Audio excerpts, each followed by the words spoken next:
बलात्कार प्रकरणात दिवसेंदिवस नवे खुलासे होताना पाहायला मिळत आहेत. जर आपण पाहिलं असेल तर या कॅप्टन खरात याने अनेक महिलांचं लैंगिक शोषण केलेलं होतं. त्याचे अनेक व्हिडिओ सुद्धा जे आहेत ते मोठ्या प्रमाणामध्ये व्हायरल झालेले होते. परंतु या विषयावरती सामाजिक कार्यकर्त्या तृप्ती देसाई हे अनेक गौप्यस्फोट करताना पाहायला मिळतात. आज सुद्धा त्याने एक मोठा गौप्यस्फोट केलेला आहे आणि ते म्हणजे एका महिला आमदाराने खरात याच्या कार्यालयामध्ये जाऊन मंत्रिपदासाठी त्याची भेट सुद्धा घेतलेली होती, असा दावा तृप्ती देसाई यांनी केला आहे. या महिला आमदार नेमक्या कोण आहेत आणि कोणत्या बेसिसवरती ते या दावा करतात हे सगळंच आपण त्यांच्याकडनं जाणून घेणार आहोत. ताई, काय सांगाल? कॅप्टन अशोक खरात प्रकरणात सातत्याने वेगवेगळे गौप्यस्फोट होत आहेत. आज तुम्ही मोठा गौप्यस्फोट करताय की एक महिला आमदाराने मंत्रीपद मिळवण्यासाठी खरातची भेट घेतलेली होती. काय प्रकार? विकृत अशोक खरातचं प्रकरण आल्यापासून आपल्याला कळतंय की 39 आमदार त्याच्या संपर्कात होते. काही राजकीय नेते, काही मंत्री जे आहेत ते खरातला वारंवार भेटायचे. काही लोकांचे फोटो समोर आले. काही जणांचे आपण बघितलोय की संविधान पदावरून राजीनामा सुद्धा या प्रकरणात जो आहे तो फोटो आल्यामुळे झालेला आहे. परंतु ज्यांचे फोटो समोर आले नाहीत, मग त्यांचा काही संबंध होता का नाही हे कुणाला समजू शकलं नाही. परंतु आता जे काही नाव आहे ते विधान परिषदेच्या उपसभापती आणि शिवसेनेच्या विधान परिषदेच्या आमदार ज्या आहेत त्या नीलम गोरे या खरातच्या भक्त आहेत आणि त्या 6 ते 7 वर्षापासून खरातला ओळखतात. जेव्हा त्यांना विधान परिषदेची आमदारकी पाहिजे होती त्यावेळेला सुद्धा कॉलेज रोडच्या खरातच्या ऑफिसमध्ये नीलम गोरे ज्या आहेत त्या खरातला भेटायला गेलेल्या होत्या. जेव्हा त्यांना मंत्रीपद पाहिजे होतं किंवा मंत्रिपदासाठी त्यांचं नाव जेव्हा चर्चेत होतं तेव्हा ते मंत्रीपद मिळावं यासाठी सुद्धा त्या भविष्य दाखवण्यासाठी किंवा जाणून घेण्यासाठी त्या खरातच्या ऑफिसला गेलेल्या होत्या. आणि कोरोना काळाच्या आधी त्या जेव्हा नाशिकला दौऱ्यावर होत्या, नाशिकला दौऱ्यावर असताना एक्सप्रेस इन नावाचं हॉटेल जे आहे पाथर्डी फाट्याला, तर तिथे मात्र अशोक खरात स्वतः जो आहे ते नीलम गोरेंना भेटायला गेलेला होता. आता अशोक खरात काय फार निस्वार्थी काम करणारा कोणी नव्हता. त्याचा जिथं स्वार्थ असायचा, एखादी शिफारस पाहिजे असेल किंवा एखादं काम करून घ्यायचं असेल किंवा आर्थिक काही त्याची जे काही देवाणघेवाण असेल, त्याला कुठलं प्रोटेक्शन जर एखाद्या मोठ्या नेत्याकडून हवं असेल तर तो त्यांना भेटायला जायचा. त्यामुळे मग नीलम गोरेंना तो भेटायला का गेला? किंवा तो अनेक वेळेला असंही म्हणायचे की तो ज्यांना ज्यांना भेटायला जायचा मोठमोठ्या लोकांना, त्यांना वेगवेगळ्या पूजा, अघोरी पूजा किंवा काही असे जे काही विधी आहेत तो ते करायला सांगायचा. त्यामुळं माझं स्पष्टपणे म्हणणं आहे की नीलम गोरे ज्या आहेत त्यांचे अशोक खरातची जे आहेत त्या भक्त होत्या, त्यांचे संबंध होते गेल्या 6-7 वर्षापासून आहेत. आणि आम्हाला आश्चर्याचं वाटलं की जेव्हा विकृत अशोक खरातला बेड्या पडल्या, अटक झाले, एवढे लैंगिक शोषणाचे व्हिडिओ समोर आले, तेव्हा महिलांच्या बाबतीत आवाज उठवणाऱ्या नीलम गोरे यांनी साधं 2 ओळीचं पत्र सुद्धा जे आहे ते अशोक खरातच्या विरोधात दिलं नाही, त्याची चौकशी करण्यासाठी दिलं नाही. लैंगिक शोषणाच्या बाबतीत जे आहे ते याला फाशीची शिक्षा व्हावी किंवा त्यांच्या पक्षाच्या नेत्यांना सुद्धा हे मांडायला सांगितलं नाही. आणि हे गंभीर होतं. म्हणजे एखाद्या लहान प्रकरणात सुद्धा नीलम गोरे या प्रेस नोट काढतात, दखल घेतात आणि अशोक खरातच्या बाबतीत अधिवेशन सुरू असताना सुद्धा त्यांनी कुठेही त्याची चर्चा केली नाही, त्या बाबतीत कुठेही त्या जाहीर बोलल्या नाहीत. आणि मग आम्हाला कळालं की अशोक खरातचे आणि त्यांचे जे आहेत ते संबंध असल्यामुळे किंवा 6-7 वर्ष जे आहेत त्या त्यांना भेटत तर होत्या. म्हणजे नाशिकच्या तर 3 भेटींचा उल्लेख मी केलेला आहे. त्या मुंबईला किती वेळा त्यांना भेटल्या आहेत मला माहित नाही. किंवा त्या फोनवरून संपर्कात राहायच्या, फोनवरून अशोक खरातचा सल्ला घ्यायचा. त्यामुळं त्यांचे सीडीआर सुद्धा तपासणं गरजेचं आहे. आणि इतक्या मोठ्या संविधानिक पदावर असताना, विधान परिषदेच्या ज्या आहेत त्या आमदार म्हणून असताना, मला असं वाटतं की जेव्हा त्या अंधश्रद्धेच्या बाबतीत बोलतात तेव्हा आम्हालाही वाटतं की अंधश्रद्धेच्या बाबतीत बोलणारा कोणीतरी नेतृत्व जे आहे त्या विधान परिषदेत आहे. परंतु अंधश्रद्धेला खतपाणी घालण्याच्या गोष्टी ज्या आहेत त्या त्यांनी खरातच्या माध्यमातून केलेल्या आहेत. त्याला हात दाखवणं असेल, मग मंत्रिपदासाठी कुठली पूजा करणं असेल. आता ती कुठली पूजा केली नाही केली मला माहित नाही, परंतु मग अशोक खरात ज्या अर्थी त्यांना भेटायला गेला होता, मग त्याच्या मध्यंतरी एक रिव्हॉल्वर सापडली, त्याची कुठेतरी नोंद नाही असं म्हणतात. मग त्याच्या शिफारसीसाठी तो गेला होता का? त्याचे काय आर्थिक देवाणघेवाण कुठलं प्रकरण बाहेर येणार होतं ते मिटवण्यासाठी मग ते नीलम गोरेंची काही शिफारस घेतलेली आहे का? ह्या सगळ्या गोष्टी समोर येतात. आणि या 3ही भेटीमध्ये नीलम गोरेंबरोबर ज्या ज्या व्यक्ती होत्या, काही महिला होत्या, काही पुरुष होते, तर त्यातलेच काही लोकांनी येऊन मला ही जी आहे ती जबाबदारीनं माहिती दिलेली आहे. त्यामुळे ते या सगळ्या 3ही भेटींचे जे आहेत ते साक्षीदार आहेत. ताई, नीलम गोरेंनी हा जो बंधुबाबा आहे खरात याला हात वगैरे दाखवलेला होता का? त्याच्याकडनं सगळं ज्योतिष वगैरे काय असं जाणून घेतलेलं होतं का? या संदर्भात पुरावे वगैरे आहेत का? हे बघा, नीलम गोरेंनी आता अशोक खरातला हात दाखवलेलाच आहे. तो भविष्य बघत होता. आपण परवा बघितलं की खासदार हेमंत गोडसेंचा सुद्धा हात दाखवताना व्हिडिओ आलेला आहे. काही जणांचा व्हिडिओ आलेला आहे, काही जणांचा व्हिडिओ आलेला नाहीये. काही जणांचे फोटो आले, काही जणांचे राजीनामे झाले, काही जणांचे फोटो आले नाहीत. त्यामुळे काही नावं जी आहेत ती प्रकाशझोतात आली नाही. परंतु या बाबतीत एखादा फोटो किंवा व्हिडिओ असण्यापेक्षा त्यांच्याबरोबर इथं असलेले जे लोक साक्षीदार जे आहेत, त्यांच्याच जवळची लोक जी साक्षीदार आहेत तीच आमच्याकडे आलेली होती. त्यामुळे जेव्हा कधी पुरावे सादर करायचे असतील किंवा पुढे जावं लागेल तेव्हा त्या साक्षीदारांना घेऊन ते पुरावे घेऊन जे आहेत ते चौकशीसाठी समोर आम्ही जायला तयार आहोत. ताई, नीलम गोरे या विधान परिषदेच्या उपसभापती होत्या, घटनात्मक पदावरती होत्या, त्या सुद्धा कुठेतरी अंधश्रद्धेला बळी ठरल्यात असं वाटतं का? आणि दुसरी एक महत्वाची गोष्ट म्हणजे त्यांनी या प्रकरणामध्ये जो आतापर्यंत जसं तुम्ही सांगितलं की त्यांनी एक पत्र सुद्धा दिलं नाही किंवा निषेध सुद्धा नोंदवलेला नाही, अशा वेळी नीलम गोरे यांची चौकशी होणं हे गरजेचे वाटतं. नीलम गोरेंची या प्रकरणात चौकशी व्हायलाच पाहिजे आणि अंधश्रद्धेला खतपाणी घालण्याचं कामच त्यांनी केलेलं आहे. जेव्हा अंधश्रद्धेचे विषय येतात तेव्हा आम्ही म्हणत असतो की नीलमताई एक अभ्यासू महिला नेता आहेत की ज्या याच्या बाबतीत प्रखरतेने जे आहे ते आवाज उठवत असतात, मांडत असतात. परंतु खरातच्या बाबतीत जर त्यांनी बघितलं तर त्या भविष्य जाणून घ्यायला, हात दाखवायला तिथं जात होत्या. त्याचा सल्ला वारंवार जे आहे ते फोनवर घेत होत्या. आणि जेव्हा हे प्रकरण बाहेर आलं तेव्हा त्यांनी जे आहे ते चकार शब्द जे आहे तो मीडियाशी किंवा कोणाशी त्या बोलल्या नाहीत. त्यामुळे कुठंतरी अंधश्रद्धेला खतपाणी घालण्याचं काम जे आहे ते नीलम गोरेंनी केलेलं आहे. त्यामुळे त्यांची चौकशी जी आहे ती होणं गरजेचं आहे. ताई, त्यांना ह्या खरात प्रकरणाची आधीच माहिती होती असं काही वाटतं का? कारण हे प्रकरण पुढे आल्याच्या नंतर सुद्धा त्या काही सुद्धा बोललेल्या नाही. आता विकृत अशोक खरातला अटक झाली, प्रकरण पुढे होऊन आता 10 दिवस पूर्ण होऊन गेलेले आहेत, तरी सुद्धा नीलम गोरेंसारख्या जबाबदार महिला नेत्यांनी पुढे येऊन बोललं पाहिजे होतं. चौकशीची मागणी करणं गरजेचं होतं. किंवा एवढे जे काही व्हिडिओ, अश्लील व्हिडिओ, लैंगिक शोषण करणारे व्हिडिओ समोर येतात तेव्हा फास्ट ट्रॅक कोर्ट असेल किंवा अशोक खरातला जे फासावर लटकवण्याची मागणी असेल ही त्यांनी करणं गरजेचं होतं. पण त्या काहीच बोलल्या नाहीत. म्हणजेच पाणी कुठंतरी मुरतंय. त्या कुठंतरी घाबरत होत्या की त्यांचे असलेले जे त्याच्याशी संबंध आहेत ते बाहेर येऊ नयेत म्हणून त्या त्याच्या विरोधात काहीच बोलल्या नाहीत. परंतु शेवटी कसं असतं की ज्या गोष्टी घडलेल्या आहेत त्याच्यासाठी कुणी ना कुणी पुढे येत असतं.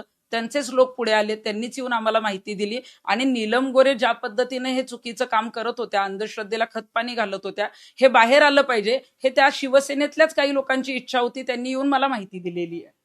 आता या प्रकरणामध्ये तुम्ही काही तक्रार वगैरे कोणाकडे काही करणार आहात का, उपमुख्यमंत्र्यांकडे वगैरे? या बाबतीत माझी मुख्यमंत्र्यांनाच विनंती असेल की मध्यंतरी आम्ही म्हटलं होतं की अशोक खराचा एन्काउंटर होऊ शकतो, तो यासाठीच होऊ शकतो कारण अशी बेडी नेत्यांची जी नावं आहेत ती बाहेर येऊ नयेत, त्यांचे संबंध त्याच्याशी येऊ नयेत म्हणून अशोक खरातलाच संपवलं जाऊ शकतं. आता एक एक नावं जेव्हा पुढे येत आहेत तेव्हा एसआयटीचा तपास हा अतिशय वेगवान, डॅशिंग अधिकाऱ्यांकडे असला, शेकडो तक्रारी आल्या असल्या तर तो खूप चांगल्या पद्धतीनं सुरू आहे. पण राजकीय महिला नेत्यांची जेव्हा नावं येतील तेव्हा निश्चितच काही राजकीय दबाव वर येऊ नये यासाठी आता मुख्यमंत्र्यांनी जी आहे ती पुढे येऊन कारवाई करणं गरजेचं आहे. यासाठी मी मुख्यमंत्र्यांची पण आणि त्यांचे जे नेते आहेत, एकनाथजी शिंदे जे राज्याचे उपमुख्यमंत्री आहेत, त्यांच्याकडे मी लेखी तक्रार करणार आहे. ते तुमच्यावरती जर पाहिलं तर राष्ट्रवादीच्या ज्या माजी प्रवक्त्या आहेत, पुण्याच्या शहर कार्याध्यक्ष आहेत रुपाली ठोंबरे, हे तुमच्यावरती सेटलमेंटचा आरोप करतायत. संगीता तिवारी म्हणतायत की तुम्हाला हे प्रकरण 1 वर्ष आधीच माहिती होतं, तर तुम्ही का पुढे आणलं नाही, तुमची सुद्धा चौकशी झाली पाहिजे. हे बघा, 5 मार्च 2026ला जेव्हा पेनड्राईव्ह माझ्याकडे आले त्यानंतर तातडीनं नगरच्या एसपींना 6 तारखेला सकाळी मी पाठवलेले आहेत. तिथून ते डीजींकडे, सीएम कडे गेले. परंतु फिर्यादी महिला जी आहे ती तातडीनं कुठलीही तयार नव्हती. त्याच्यामुळे 5 तारीख म्हणजे या वर्षीची गोष्ट आहे. हो, 5 मार्च 2026ला पेनड्राईव्ह माझ्याकडे आले. ज्या दिवशी पेनड्राईव्ह आले 6 तारखेला मी पत्रकार परिषद घ्यावी असं पेनड्राईव्ह ज्यांनी आणले त्यांचं म्हणणं होतं. परंतु त्याच वेळेला आम्हाला असं कळालं की 12 तारखेचं ऑस्ट्रेलियाचं तिकीट जे आहे ते अशोक खरातने काढलेलं आहे. फिर्यादी महिला आमच्याकडे नसल्यामुळं आपण जर पत्रकार परिषद घेतली तर आम्ही फिर्याद देऊ शकलो नसतो. त्यामुळे तो जो आहे तो 6 तारखेला संध्याकाळी तो पळून गेला असता आणि तो एकदा पळून गेला असता तर तो भारतात परत त्याला आणणं फार कठीण झालं असतं. हे प्रकरण तडीच जाऊ शकलं नसतं. आणि म्हणूनच आम्ही नगरचे एसपी जे सोमनाथ गारगे आहेत त्यांच्याकडे 6 मार्च 2026ला हे प्रकरण पाठवलं. त्यांनी जे आहे ते डीजींकडे आणि सीएम कडे हे गंभीर प्रकरण पाठवून आपण बघितलं असेल की 13 तारखेला म्हणजे 17 तारखेला जरी अशोक खरातला अटक झालेली असली तरी मुख्यमंत्र्यांच्या आदेशामुळे आणि हे प्रकरण गंभीर असल्यामुळं ह्याच्यावर कुठलाही दबाव येऊ नये, तो कुठेही जाऊ नये, यासाठी 13 मार्च 2026लाच SITची स्थापना करण्यात आली.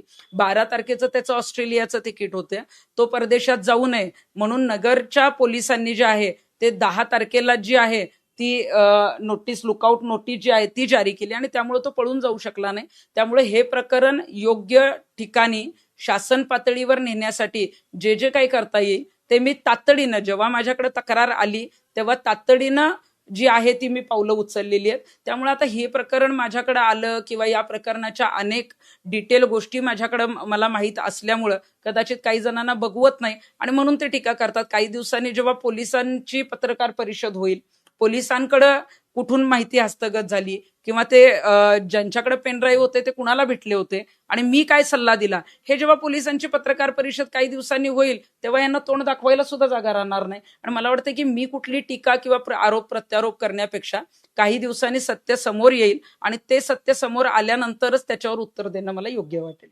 तर ते म्हणतात असं का तुम्हाला टार्गेट केलं चाललंय त्यांच्याकडून? ते म्हणतात की तृप्ती देसाईंची चौकशी झाली पाहिजे असं.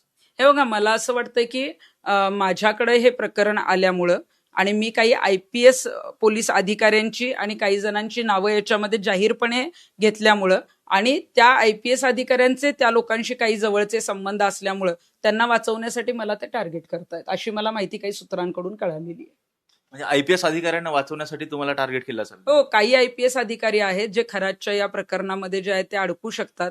त्यांनी त्या पद्धतीचं काम जे आहे ते केलेलं आहे आणि मला अशी माहिती कळालेली आहे की त्या IPS अधिकाऱ्यांचं नाव मी घेऊ नये, त्यांना टार्गेट करू नये म्हणून माझंच लक्ष विचलित करण्यासाठी, मलाच त्रास देण्यासाठी आणि मी पुढे आवाज उठवू नये यासाठी, मला बदनाम करायचं यासाठी हे सगळं षडयंत्र सुरू आहे, असं मला नाशिकमधून फार जबाबदारीच्या पदावर असलेल्या अधिकाऱ्यांनी सांगितलेलं आहे.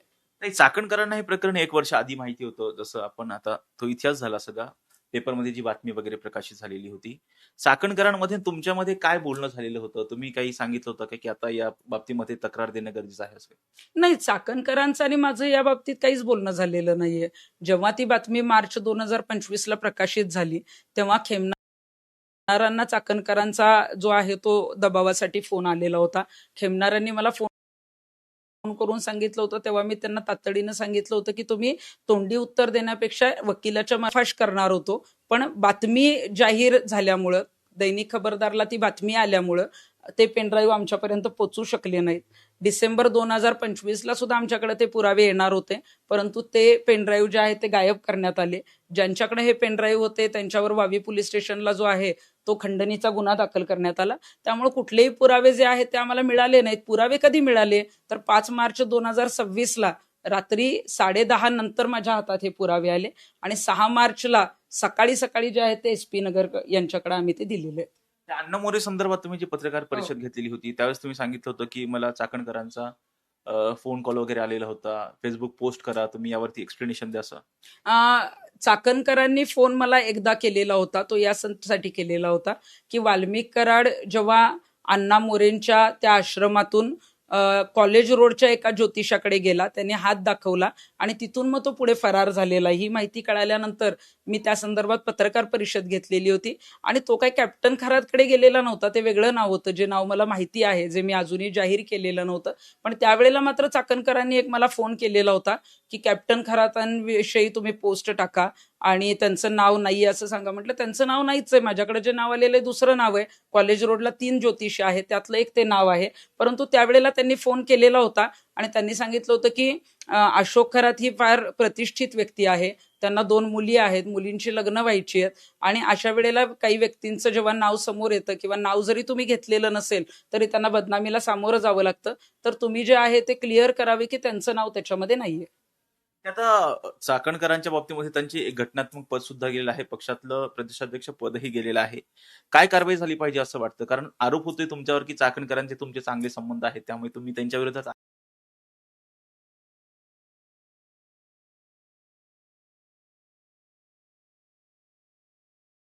आक्रमक भूमिका घेतली. हे बघा, चाकणकरांचे आणि माझे संबंध नाहीये. एखादा महिलांचा मेळावा, एखाद्या महिलांचा कुठला कार्यक्रम असेल तर तिथं माझी त्यांची भेट होत होती. अनेक ठिकाणी तर जेव्हा चर्चा टीका करणारी आहे. परंतु चाकणकरांच्या बाबतीत जर सांगायचं झालं तर त्यांचे अशोक खरातशी जे आहेत ते अनेक वर्षापासून संबंध होते. शिवनिका ट्रस्टवर त्यांनी ट्रस्टी म्हणून काम केलेलं आहे. त्यामुळे SIT जे आहे त्या ट्रस्टींना जी आहे ती नोटीस पाठवणार आहे, समन्स पाठवणार आहे. आणि मला जी माहिती आहे ती कदाचित आपल्याला मी सांगेन की दत्तात्रय खेमनार जे दैनिक खबरदार पुढारीचे संपादक, ज्यांना दबाव आणण्याचं काम चाकणकरांनी केलेलं होतं, त्यांचं SIT मध्ये स्टेटमेंट रेकॉर्ड झालेलं आहे आणि पुराव्यानिशी ते स्टेटमेंट रेकॉर्ड झालेलं आहे. त्यामुळे खेमनारांच्या प्रकरणात सुद्धा जी आहे ती रुपाली चाकणकरांची चौकशी होणार आहे आणि ती उलट पारदर्शक झाली पाहिजे. त्याच्यात जर त्यांचा काही संबंध असेल तर निश्चितच त्यांच्यावर कारवाई झाली पाहिजे अशी मागणी आहे. त्यामुळे माझा त्यांच्याशी कुठला संबंध असायचा, कुठला संपर्क असायचा, काही संबंध नाहीये. आणि त्या मला कशाला कॉल करतील? मी सगळ्यात पहिला त्या महिला आयोगाच्या अध्यक्षा झाल्या, त्या सगळ्यात पहिला टीका करणारी मी आहे आणि तेव्हापासून मी आता त्यांच्यावर टीकाच करत आलेली आहे. त्यामुळं त्यांना कुठं पाठीशी घालायचं किंवा त्यांना कुठेतरी त्यांच्याशी संपर्क करायचा हे असलं काम करणाऱ्यातली कार्यकर्ती मी नाहीये. मी काय कुठल्या राजकीय पक्षात कुठली हांजी करणाऱ्या, मला पद मिळावं म्हणून काम करणारी कार्यकर्ती नाहीये. चाकणकरांवर कारवाई झाली पाहिजे, हा, पण कोणती कारवाई झाली पाहिजे, कुठले पुरावे आहेत, कसलं समन्स आलं पाहिजे, कुठल्या प्रकरणात कारवाई झाली पाहिजे, हे मी जेवढा मला अभ्यास आहे त्यानुसार मी बोलत असते आणि त्यानुसारच बोलत जाईल. कुणी आरोप प्रत्यारोप केले तर मला फरक पडत नाही, कारण आरोप प्रत्यारोप करणाऱ्यांना माझ्यावर बोललं तरच प्रसिद्धी मिळते आणि त्यामुळे ते आरोप प्रत्यारोप करत असतात. अर्थात ह्या होत्या सामाजिक कार्यकर्त्या तृप्ती देसाई. जर पाहिलं तर नीलम गोऱ्हे यांनी जर पाहिलं तर ज्या याआधी विधान परिषदेच्या आमदार होत्या, मंत्रीपद मिळावं यासाठी त्यांनी कॅप्टन खरात याची भेट घेतली होती. त्याच्या नाशिकमधल्या कार्यालयामध्ये त्याची भेट घेतलेली होती, असा दावा तृप्ती देसाई यांनी केला आहे. बीडी जर्नलिस्ट निलेश लोहारसह राजरत्न जोंधे, टॉप न्यूज मराठी, पुणे.